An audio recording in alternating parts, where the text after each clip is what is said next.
Welcome to the Metal Pit Podcast, where we delve deep into the albums and bands that shape metal.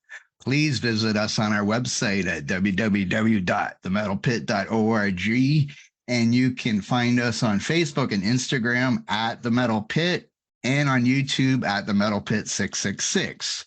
Today, we are going to discuss the 1988 album Abd Justice For All by Metallica. Today, I have with one of my fellow writers on the Metal Pit, Jason. How are you doing today, Jason? Hey, Blake, I'm doing really good. How are you? Good. I'm happy to have you on here. It's your first podcast episode with me. You popped my podcast cherry right here. Yep. Yes, and let's see. And who better to talk about than Metallica, I guess, on the first one. Now, this is the second episode. This is our 15th episode. And well, two of them were 15 interviews, already, eh? Wow. but we've had 13 albums we've done, or this will be our 13th album, I guess. Wow. Wow. And we started with Master of Puppets. Now. Me and Georgina did Master of Puppets. Yeah. That was our first one. We weren't very experienced in the thing, so we're getting better with each time, I believe. Yeah, they seem to be coming together quite nicely. I feel like you got a system going now and it's working. Yes. Yeah. And actually, I'm going to change it up on this one. But I will leave that till the end. It's just instead of doing the top 10 songs of a band, which I've been doing, we're going to do the top 10 albums from the year that this album came out and just compare our list of our top 10 albums and see where Abd Justice For All fits, or if it even fits in our top 10. You never know. Because there's a lot of good albums that year. I'm very curious about yours. So it's going to be fun to compare. Yes. And why don't you share with us or share with our listeners your experience in writing with metal media outlets over the years? Sure. So I started I'm not going to call it a career, but an interest in metal journalism, so to speak. Probably about, it's been over 20 years now.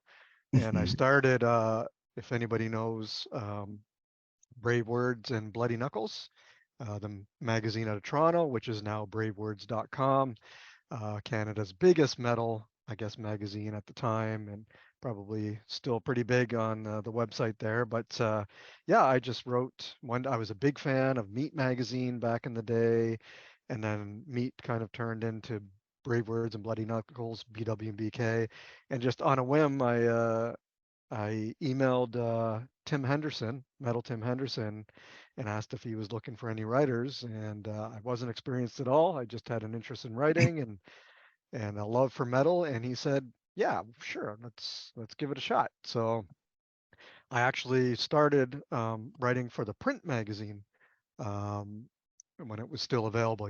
If you remember, you could get that magazine at HMV and different record stores and bookstores, and it was always packed with the CD, the Bloody Knuckles sampler. So yeah, I had quite a few reviews and feature articles in the magazines over the years, and then transitioned to bravewords.com, where I did that for a number of years. Kim also did a lot of work on bravewords.com, helped get their social media presence together, and did a lot of early work for their social media stuff and just general help. So we both worked a lot on Brave Words. While I was at Brave Words, I had an opportunity to, I was approached by Metal Injection, which is probably it is the biggest metal website in the world. And they approached me if I wanted to contribute. And so I think that was back in 2015 or 16. So I contributed a few pieces here and there while still working at Brave Words. And then I eventually had two semi-regular features like that would appear all the time. So I had one on brutal death metal, and then I had another one on Norwegian black metal, and those became quite popular on Metal Injection, and also did reviews and interviews. And then from there, I guess at the same time, I also had an opportunity to work with Banger TV. Probably everyone knows them through the Iron Maiden movie, Flight 666, with Sam Dunn. So I worked with Sam Dunn. He invited me over, and I traveled to Toronto from home and worked with him on his Lockhorn series that he was doing at the time. And at one point, I think I was the most, uh, not, I was at that time, I was because I had guest hosts, I was the guest host that appeared most. Hmm. Hmm. Um, so that that was fun, and really enjoyed doing that. And then with Kim, we've had many opportunities to travel to festivals around the world. We've been to Norway, France, the Netherlands, all over the place, covering metal, some of the big metal fests, and then locally as well. We've been to numerous shows over the past 10 years, covering for Brave Words and all these other sites and media outlets that I mentioned. So yeah, that's basically me. I've been listening to metal since 19 probably 83. So yeah, it only made sense to get into journalism. And now I'm happy to say I'm at the Metal Pit, which is awesome. Always been a big fan of the Metal Pit, even when doing working for these bigger sites. The Metal Pit was always something that caught my eye. So I'm very proud to be uh, doing work for you in the Metal Pit. Well, thank you. I'm very happy to have both of you with us now. Now, I was actually going to ask you also when you first got into metal, you said 1983. So, what band or bands was it that got you into metal? Well, my first experience, I think I wouldn't call this metal, but my mom was the first one to really get me into it by taking me to a Joan Jett concert. Now that's Hmm. not metal, but when you're, No, but yeah. when you're fairly young, it's a pretty heavy rock. Yes. And then I ended up, I had a huge crush on her after that, and bought the album and put another dime in the jukebox, baby. That's I so I had was that really album into. too. So, Did you? Yeah, yeah. And then my dad was always a big metalhead, big rock guy.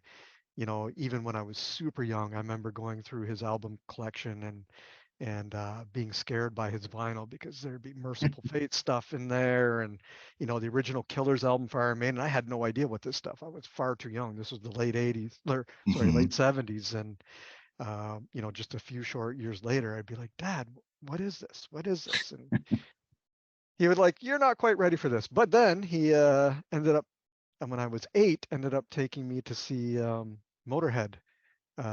Mhm. And I remember, I've told this story many, many times, but I remember I was not prepared for it, and they came on, and it was so loud that I started crying.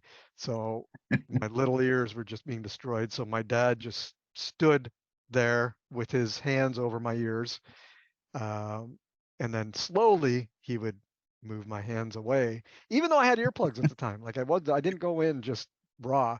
I had earplugs. Mhm. My dad retrofitted me with earplugs from his work where he worked at GM, General Motors, and it was still too loud. So by the middle of the concert, his hands were completely off my ears, and I was just really digging it. And from there, that was it. I was hooked.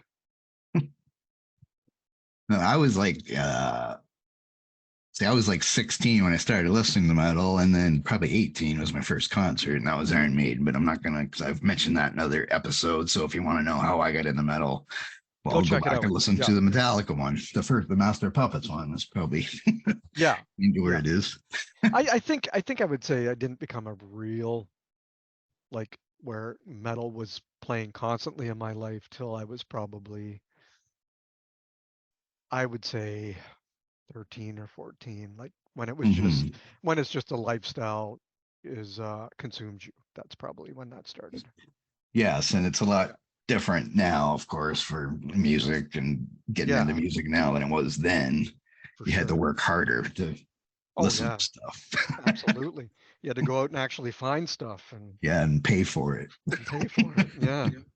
And Right. sometimes you were sorely disappointed you spent your money on that album, but that was the risk we took back then, and I think it was a rewarding risk, and you just Yes, don't I get talked that. about that with Tom when we did the debut Iron Maiden album about, he would just I think that's why he got that is because he saw the cover and thought this is cool. Yeah, yeah, yeah. That's usually how it starts, right? Yes. Yeah. Because I know I would see guys with long hair on the back of an album and think, well, this must be good. Yeah. And then you realize, oh man, Yes, it's maybe not so good, but well, there was some that were good and some that weren't, but yeah, yeah. that's okay. As long as So you let's avoided the teased hair, but on the back cover. But even then, I think well, yeah, Metallica at I one even point. had my time of listening to hair metal and Yeah, me stuff too. and Me too. going because I know David Lee Roth had an album out in 1988 and now maybe David Lee Roth's not hair metal, I guess, but he would Yeah, tour with, Poison and Cinderella and yeah, stuff yeah, like yeah, yeah, that. But yeah, yeah. yeah, we won't get into the one day where I dressed in all spandex and went to a concert. We won't talk about that. Oh Jesus. I'm There's having no visions pictures, in my luckily. head of those spandex, and it's not a great thing. Because I like the first two Cinderella albums, and I still do. I still like those two albums, but yeah, I didn't. I don't know why it was in my head that I wanted to wear spandex to a Were they concert. pink? Don't tell me they were pink. No, I can't. I think the pants were like white and black, like leopard Ah, okay, stripes, even and the better. top Yeah. was. It didn't even match. I don't think. Whatever. Let's not. Okay, forget that. Okay, let's I talk hope about there's a real metal. picture kicking around. You got to share that one. I don't think there is because All luckily right. we didn't have phones back then. Lucky for you. Yep. So anyway, let's talk about Injustice for All. I'll give a little quick bio. I'm not going to give a bio about Metallica because I'm pretty sure most people know who they are. But this album, Injustice for All, is of course their fourth studio album. It was released on September 7th, 1988 by Elektra Records. It was a first Metallica album, of course, with bassist Jason Newsted because, of course, Cliff Burton passed away the previous tour in a bus accident. Mm-hmm. And they recorded this album with producer Fleming Rasmussen, and it was recorded early '88 in Los Angeles. And this was their follow up to their third album, Master of Puppets, which a lot of people think is one of the best metal albums ever. So this was they had a lot to try to keep. Well, actually, I really love Right in the Lightning too, and I guess even Kill 'Em All was good too. So they had a lot to keep up with. Mm-hmm. Um, when did you first hear Metallica? Like, did you hear this album first, or did you already hear them before this album? I, in high school, probably grade 9.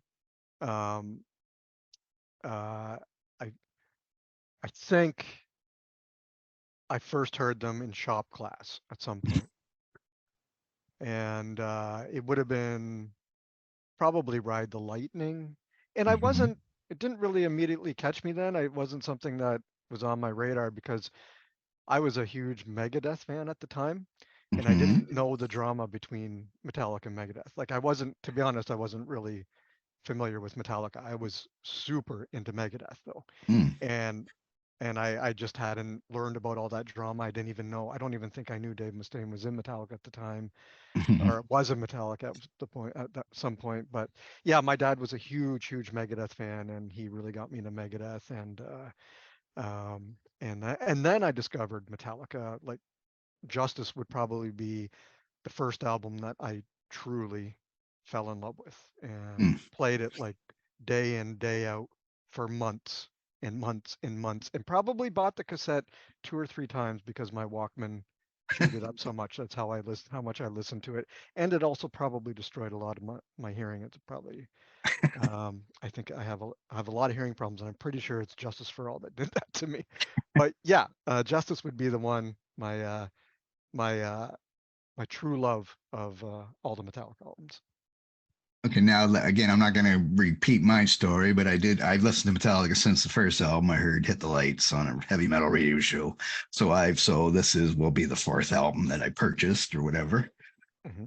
So I already was deeply knew everything about Metallica, or I mean, the music wise, that is not so much. I mean, I knew, of course, Dave Mustaine because I had Megadeth albums too, but I wasn't too concerned about the drama. I didn't Yeah, care. I just wanted the music. yeah, yeah, exactly. Yeah. So let's talk about the songs. Let's see. Is there anything? No, yeah, let's go about the songs. It starts off with Blackened. I'll let you start the stuff talking about the song. So what do you think of Blackened? Well, immediately, what comes to mind is that intro because it's very ominous, right? You have that Mhm. backwards. I believe it's guitar and some drums that they just flipped and played backwards in the studio. I don't think it was on purpose, but I think at some point it got flipped, and then everyone was like, "Man, that sounds really fucking cool." And so they ended up just keeping it. So that leads into the song, and I honestly think that Blackened is probably Metallica's heaviest. I'm not going to say fastest, but I'm going to say, in my opinion, their heaviest song. When I first heard that song, it just slammed me in the fucking face like nothing ever had. And I, the really cool thing about that song is that it's a pretty simplistic riff, but the riff they managed to change the riff enough in its sequencing and the way it's presented that it just sounds fresh every time you listen to it. So and it's the first song that Jason Newsted ever wrote. And I don't think he wrote the whole thing, but he wrote the main riff. So that main riff that everybody knows, that was from Newsted. And I believe him and he was over at James's place in California somewhere, and they were just jamming, and he pulled that riff out, and James was just like, play that again, and ended up, I think, constructing the song in that during that jam session. For the most part, it went through some different iterations, and if you get the extended version of Justice for All, you can hear all those early tapes. And the song is a bit different. It actually includes a lot of riffs from other songs on Justice. So it wasn't fully fleshed out during that jam session, but the core idea and that core riff were fleshed out, and then everything was built around that. Also, I think it's Metallica's lyrically. Um, it's a brilliant song because it's a really socially conscious song for the time. I mean, it just talks about the raping of Earth and what humans are doing to Earth, and it's a pretty ominous song that way as well. And I don't know if a lot of bands were singing about you know socially conscious topics at that time in quite the same way. It's pretty clear cut lyrically what the hell it is they're talking about. And it's a really dark song, both musically and lyrically, and I think it's the perfect song to set the mood for the rest of the album. Yes, and the lyrics could be still relevant today with the state of the environment, which is For kind of what sure. the song is about. And Yeah. it's one of my favorites on the album. And I remember me and my wife rented a house somewhere, and I remember because it must have been right at the time that this album came out. Because we went into the house was empty. I brought in my tape player, and I played Blackened was the first song I played in that house. Nice. Nice. You christened the house with Blackened. There So you go. yes, because there was nothing else. There was no furniture or anything. I just remember being in there and Yeah. I put that tape on. Well, I remember because I'm going to compare this to what I was listening to previously. Before I got Justice, again, I was listening to Megadeth. So Far, So Good, So What was probably the main one. And what really struck me about, Justice, first hearing Blackened, is just how fucking heavy the guitars are on that album. And like, I know there's a lot of, all the talk about there not being any bass, but it really is a sonically different album than anything any metal band has done before. And I think to me, it's what stands out to me the most about that album. It's just like how crushing it is, how like I don't know, how just the the tone of the album where the guitars and drums were deliberately compressed to give it like this vicious, massively crushing sound. And to be perfectly honest, I don't think there's an album that sounds like it. Not before, not after. It really is wholly unique in this way. And a lot of people either love the sound or they hate it. It seems to be like a pretty polarizing opinions out there. The sound quality of Justice. Would you agree with that? That Well, I it's know reading researching for this podcast, I know every thing I read was like you can't hear the bass or whatever. And I Yeah, don't, at the time back then, I don't even think I paid attention because I wasn't really in, I had a guitar. I don't know if I even had a guitar yet then. So I wasn't yeah, like in music or anything. So I probably didn't even notice. I know I liked the songs and I know the lyrics are a lot more, they were getting a lot more deeper in their lyrics than they were the first three albums. They were getting yeah, more in depth with their lyrics. And yeah, like you said, the social issues and stuff. yeah. I think when I like Justice was my first album, but then I got into Metallica after, and Master Puppets would have been the next album I got into after Justice. And what I always think about Justice is that it after listening to Master that it they just they just took everything that they had in Master and dialed it up in frequency. Like I mean, as far as the heaviness, the tone of the album, like you said, the lyrics, just the bleakness of the album. Where Master, I don't consider it a bleak album, and I also Hmm. don't consider it an uplifting album. It's just a really fucking solid metal album. It doesn't really kind of pull any emotions either way like that for me. It's just a really solid collection of songs on Master. But on Justice, it really is bleak, and like it really, for me anyways, that's what really appealed to me. Like it when I listen to it, it puts me in this zone, in this state of mind, and it sucks me in. And Hmm. it's not necessarily the songs themselves that do that. I think it's the just the overall sound of the album, the approach that they went with the album. There's just something that really pulls you in to it. And I've heard the guys say before, talking about Justice, the Metallica guys saying that those songs, they don't play them a lot. And even when they were rehearsing them and early on for the album, and when they were on the Justice tour, actually it was Newsted I heard say this. He said that those songs on Justice actually become a part of you. Like in order to play them, you have to give it. They literally become part of your being like no other Metallica song did for him. And he said it. And I think it's what it expresses what I'm talking about. Like it's just that it sucks you in this way that maybe Master or Kill 'Em All doesn't necessarily do. All great albums, obviously, but just something about Justice that is a bit different that way. Well, I wonder if the bleakness might be also caused since they lost their friend there in Cliff Burton, Oh and so yeah, that might have like affected their lyrics too, yeah, maybe. and they And talked about there's, it. I yeah, think I I think you're right. I think they went into this album, writing of this album in a very vulnerable state mentally, yes, and I think absolutely the sound quality has a lot to do with that. I don't know if you knew this, but just is it okay if I bring up a quick point about the album, sure, yes, um, about the recording of the album? They actually, as you mentioned at the top, they recorded with Fleming Rasmussen, who did Master of Puppets and Ride the Lightning prior. But before they got Fleming for this, they actually tried to get Mike Klink, who recorded.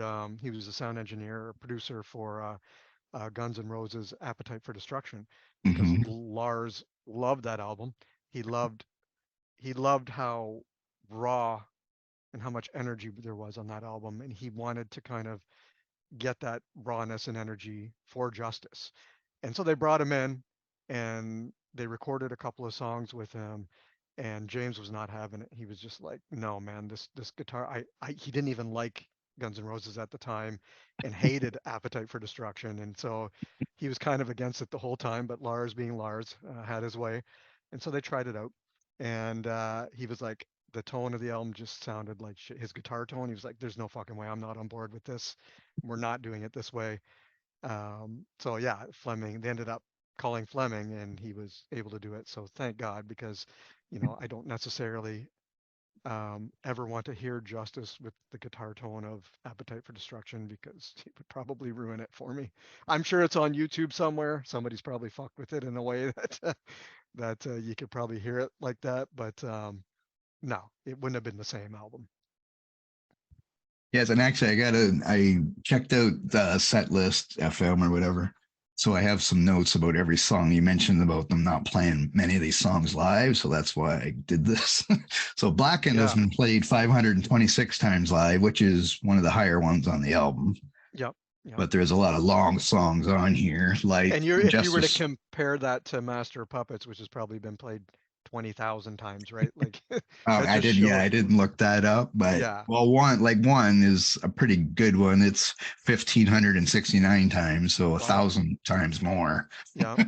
for one, and that's probably one of their biggest songs ever. And that's talk But about what that in about a a second. song like "And Justice for All," the actual title track, Well, probably? yes, I was just gonna bring that up. This one is like almost 10 minutes long. This would probably be my least favorite song on this album. Probably, Yeah. even though I don't mind long songs, I listen to like groups like Dream Theater that have 15 and 20-minute songs. Yeah. But this one just seems to drag on a little bit for me. Probably the only one that I would say is my least favorite on this album. It is the second song, right? Yes, it is the Okay. second song. So we segued. This is good. Yes, sorry, yeah. I would agree And with you, this Mike. this I one has feel been like this. only been played. Wait, where did I see? Sorry, I had it wrote down here. No worries. It has been played. Oh, it's hardly after that tour. It's hardly been played live. I don't remember the exact thing, but it's been played live 279 times. So like Wow. half as much as even Blackened's been played. Yeah. And Yeah. I saw a quote from Kirk Hammett saying that they would play it. They'd be 7 minutes in it, and they'd see all these bored people in the front row, Yeah. Yeah. and they say Yeah. we're never playing this song live again or something like that. So I would agree with you. I think it's probably I really enjoyed the song, but I think it could have been cut down by 2 or 3 minutes. I think yes. it goes on a lot. What's really interesting to me about that song and what I love about that song is actually my favorite thing about the song is Lars's performance on that because if you listen to that song, it is a really for Metallica, it was probably their most technically proficient song they ever had done up to that Hmm. point.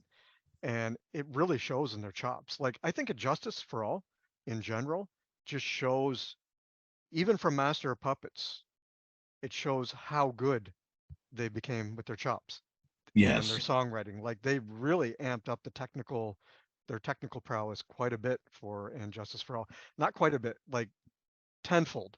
And you can hear it in the song. And there's a lot of changes and a lot.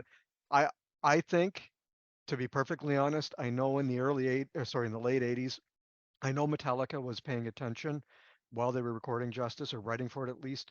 They were paying attention to what everyone else was doing, what the other bands were doing, what Slayer was doing, what Megadeth was doing. They just wanted to know what the hell was going on, and I Hmm. think that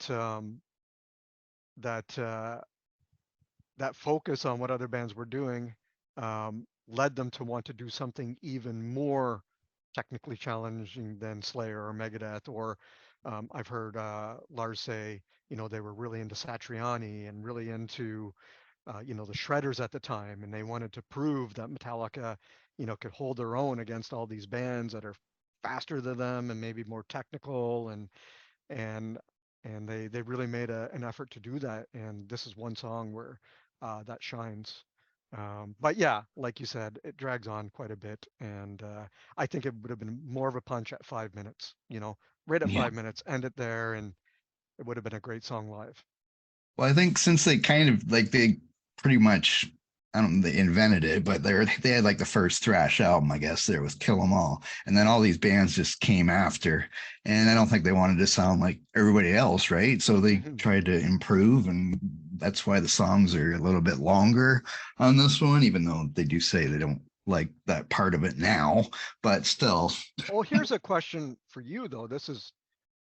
I'm kind of interested in your perspective, because again, as we mentioned earlier, I got into Metallica with Justice, but you being there since Kill 'Em All and through every album, what was your just honest opinion of Justice when you first heard it? Like, it probably like what was your first reaction, gut reaction?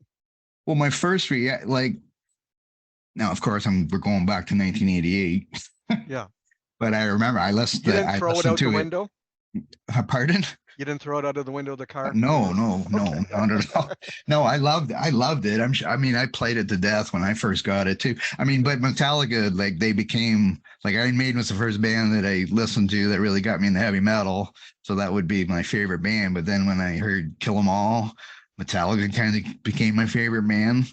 Yeah. And I don't go these people that say they sold out when they did one or whatever, even though one is sounds similar to Sanitarium off Master and Yeah, Fade to Black on Ride the Lightning. So really, if you're gonna say they sold out on Ride the Lightning just because absolutely. they have Well, half a ballad in the yeah, album. yeah, that's right. So I I never mean, jumped on that thing. Like it's still, like you say, it's still heavy. It's maybe not as fast as the earlier stuff, but it's still really heavy. And yeah, the solos are getting better and everything better. I mean, can't hear the bass, I guess, but again, I didn't notice that back you know then. what? But I wanted to make this point about the bass when you brought it up earlier. Sorry to interrupt, but just quickly put it out there. I think a lot of people didn't miss the bass because until later on, until it became a thing over the past 10 years. But I yes, don't remember back then everyone really being like, oh my God, where's the fucking bass on this album? yeah, that's I was Certainly going to didn't. say that too, actually. Yeah, because there's so much bottom end in just the Yes. tone and the drums and like that you don't really so much bottom end to begin with that it, you know, a clangy bass might have sounded a bit weird on top of that, you know? Mhm. Like I don't even know like I don't I've listened to the And Justice for Jason remix of the album that fans have done that's on YouTube just to see what it would sound like with bass. And it Uh-huh. sounds good, but there's something it takes something away. The bass there just to me it's distracting. And maybe Mhm. that's because I've been listening to the album the way it is. I have Yeah. been listening to it for the past 30 years. That when suddenly there's a bass in there, you're just like, this doesn't sound right, you know? But yeah, I just want to make the point that there's so much bottom end to that album that, you know, the bass was not there, but technically it was bass heavy. Yes, and I don't think the controversy, I don't know if it's maybe really controversy about the bass really came until after the Saint Anger album, since Mm, that sound was so bad, I guess, or whatever. unbelievable. Yeah. And so then I think people started nitpicking, and and they also made a few albums, Load and Reload, and the Black album, where they lost some certain fans, diehard fans, Yep. whatever. So I think that's when the complaints really started, is people going back saying, "Oh yeah, you can't hear the bass on this album," but at the time I didn't notice anything, and I played it to death and loved it, and it's whatever we, yeah. Yeah, exactly. Yeah. So it didn't make, like, it wasn't. I mean, I might rank my Metallica albums now and say I like Ride the Lightning and then Master and then probably Justice would be next, Yeah. but Yeah. it's better than any of the recent whatever 4 or 5 studio Oh, albums or yeah. whatever.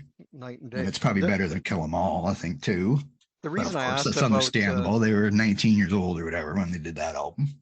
yeah, and that's the reason I kind of wanted to ask you about that because the difference between Kill 'Em All, the huge leap between what's Kill 'Em All and Justice, Yeah. like like it's an unbelievable leap. Like it's fathomly different, you know. And I always wondered what an old school Metallica fan thought Yeah, about well, yeah, I'm that not leap. one of those ones. Even the albums that I didn't like, I still like Metallica. So I wasn't one of those people that, abandoned them and hated them and all that kind of stuff. So, from my point of view, again, I still listened to this album to death when it came out, Yeah, and we'll see where it ranks in my top 10. If it made it, I shouldn't spoil anything. But anyway, let's yeah. get on to Eye of the Beholder. Now, this one I'll mention right off the bat. It's only been played 132 times live, even What? though it's one of my favorites on the album. I love the way it opens, like the That slow, gradual opening thing. I love that.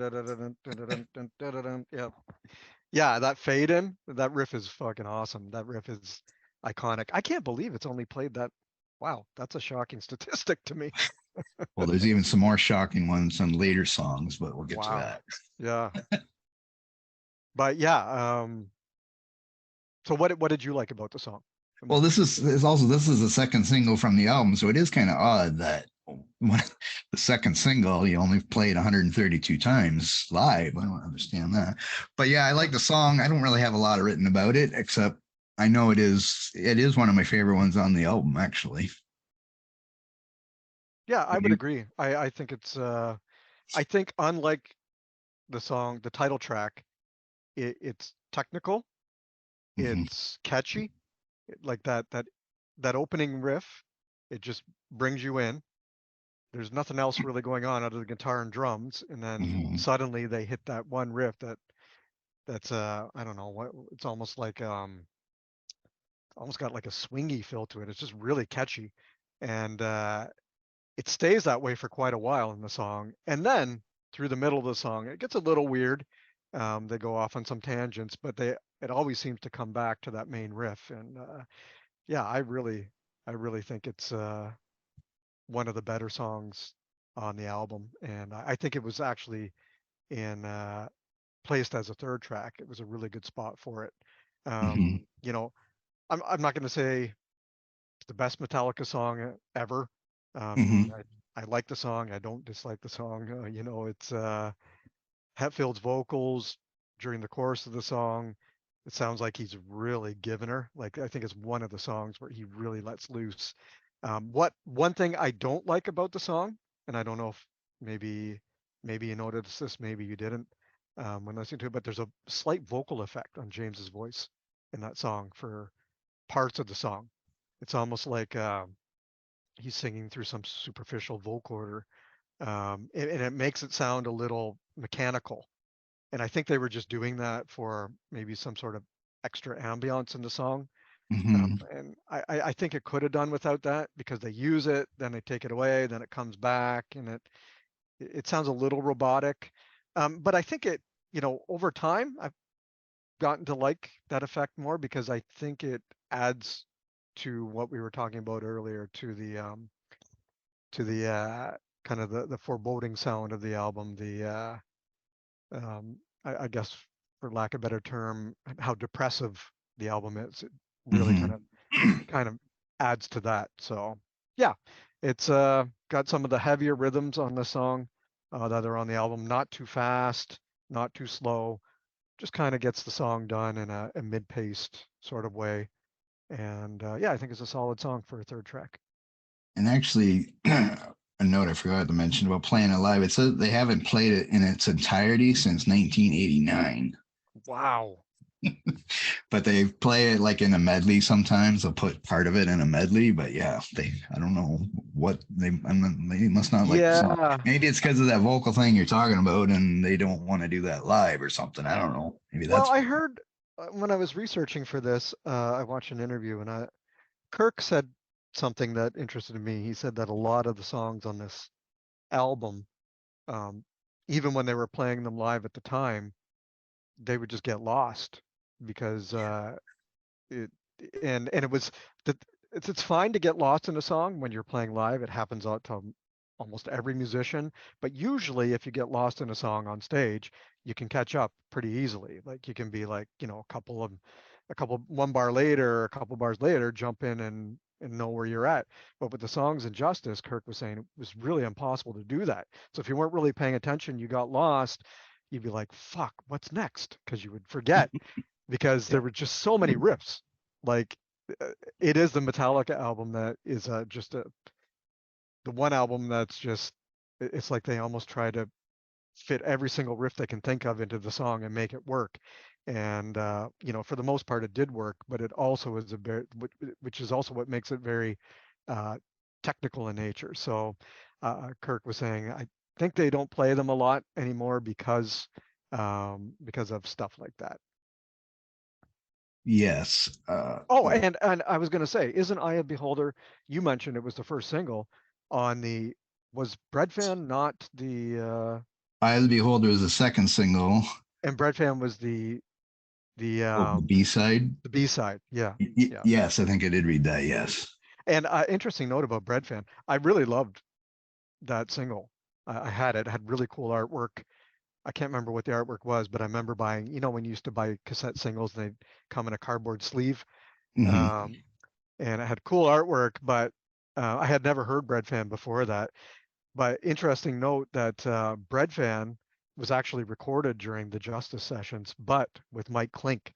So what you're hearing, um, it might not be the entire song of Breadfan that was produced by Mike Klink, but I know the drums were absolutely produced by Mike Klink. So you get a bit of taste on Breadfan of what Justice might have sounded like had Klink produced the whole album. Mm. Now, was Breadfan on Garage Days Hmm. Revisited? Yeah, it was. Yeah. Oh, okay, yeah. Okay. And that came out before this, right? I believe. Yeah, I I think think it it, did, yeah, because it said I read that Jason played on that before he played on this. yeah, so they Yeah. recorded Justice and don't quote me on this, but they were both the B-sides and Justice were recorded, I think, around the same time, just different sessions, Yeah. but they were all kind of part of the same session, the larger session of Justice, I should say, Yes. which spawned songs for the EP. Yeah. And then we go to One, which is probably one of their most recognizable songs. And I already said it's been played over 1,500 times live, which is the almost twice as much longer than any other song on this album. And for And of such a course, it's long also the song, first video they ever made. yep, yep, And of course, the song is about war and about a guy that lost his arms and legs during war. And, hair metal is a big thing, of course, back in this time. And all the videos on MTV or Much Music in Canada had, girls on the videos, but Metallica certainly didn't go that way yeah, with their first video yeah, no. or any I video think, after, I suppose. well, I think that was they wanted that video. They never wanted to do the video, Yeah. and I don't know if they were forced to, but I think it was just part of the times to do a video. And I think their management wanted them to take things to the next step. And they're like, okay, if we do this video, we're doing it our fucking way. And, Hmm. we don't give a shit if it gets played on MTV. We're just going to do this thing our way. And as for those that have watched the video, it absolutely goes in hand with the bleakness that I was talking about of this album. Like that's Hmm. one fucking bleak video. And even to this day, like I'll watch reactions on YouTube of like, you know, one of the I think one is one of the probably most reacted to songs for non-metalheads. And I love watching non-metalheads like rappers just watch that video and react to the song in the video. And some of them come out of it in tears, man, and like blown away. Some of them don't even finish watching it because they're like they're just like this is just so fucking bleak and dark and really hard to watch. And then you have other people who are non-metalheads that do these reactions that fall in love with Metallica because of that song and in that video. So Hmm. I think it's to me it's a song that changed thrash. I Hmm. would say it's the one song that changed thrash at that time, because I think a lot of bands afterwards, um, really took the success of that song and not necessarily copied it, but somehow emulated it. And I think every thrash album had its own one after Yeah. that. Yeah, I know. I'm pretty sure Testament didn't have a ballad until they No. saw this, and then they And had then their they did the ballad ballad. called The Yeah. Ballad, Yeah. which is good too, because I like Testament. Yeah. And it was a great song, But yeah, and it's not it's not the most uplifting video you'll ever see, but that's Metallica, right? And I'm glad they did it that way because it does um, it does really have an emotional impact. And if you and really just even the live shots of Metallica in the video are in black and white. yeah, yeah, Also, like they didn't even want it to be shown in color or whatever. no, They wanted it all to be like bleak, and since it is a dark song, obviously. yeah, and those shots, I've seen the video without the clips of Johnny's Got His Gun, the movie that they used the clips in there. I've seen just the performance video before, and they could have just used that. It wouldn't have had the same impact, obviously, but man, like they're fucking the performance in that, like just the way James just attacks his guitar and that, and the looks and the sneers and the way Jason headbangs and that, and like just the way they all four of them present themselves in that performance video is just it's fucking awesome. Like it just really amps up the I think the tone of the song. Now, like I mentioned before about how one is similar to like Welcome Home Sanitarium on the Master album. and Fade to Black on Ride the Lightning. But you said Injustice for All was really the first Metallica album you heard, like the full album, that is. Yeah. So would it have been any different if you would have heard Ride the Lightning first and heard Fade to Black before you heard one? Like, I never considered, maybe it's because I wasn't at the time, I wasn't schooled in the evils of the ballad per uh-huh. se. So I never thought of one as a ballad Mm-hmm. at all. Like I don't even think it qualifies as a ballad. Like do people actually call it a ballad? Is it Well, referred to that way? I guess not. I guess it would be a semi ballad, I guess they would say, since it just starts off slow and Yeah, whatever. yeah. But so did the other two also that I mentioned, and they both pick up the speed and aggression in those Yeah, two. I think you're right. Like okay, so hearing one first and then hearing Sanitarium after hearing once I got into Master Puppets, I think one is obviously very similar in in uh, in the way it was composed. It Yes. has all the similar parts. I think the huge difference is that that breakdown. I think that breakdown, the machine gun breakdown, Hmm. really fucking hammered home. Really, I think did something to people who listened to that part. I think it like you know what? I remember playing that song for my parents, my mom, whatever, my cousin who didn't listen to Metallica, he was a Warrant fan and I remember being in his car one summer and I had Justice for All and I'm like, you got to hear this song one. You're going to love it. I know you like hair metal, but just give it a chance. And all he wanted to do, for the whole summer, he would just rewind it to that fucking part every time. Like he just loved that part. And I think a lot of people who maybe weren't into metal necessarily could, I don't know, not necessarily relate to that part, but got some sort of visceral reaction out of that part. I think it was brilliant for the band to add that part to the song, and it really is like I think the focal point of that song. What do you think? Do you think that's a Yes, yes, yeah. definitely. Yeah. I mean, the solo is fucking incredible too after that part. Like, wow, Yes. Kirk just solos for I think 4 or 5 minutes straight after that, and it unbelievable the shredding in that song.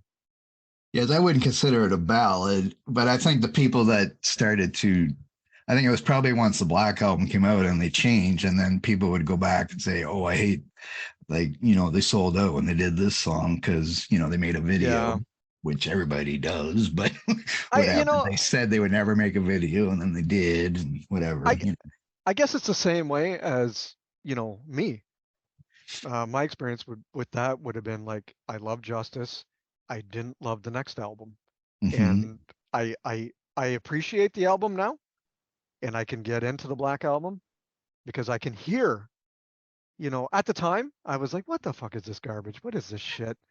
But with a more open mind and being older and being able to pick up on nuances a bit more and not be so judgmental and critical as my immediate response, I then went back to the Black Album and I can pick out things that I'm like, yeah, this is very similar. This could be on Justice.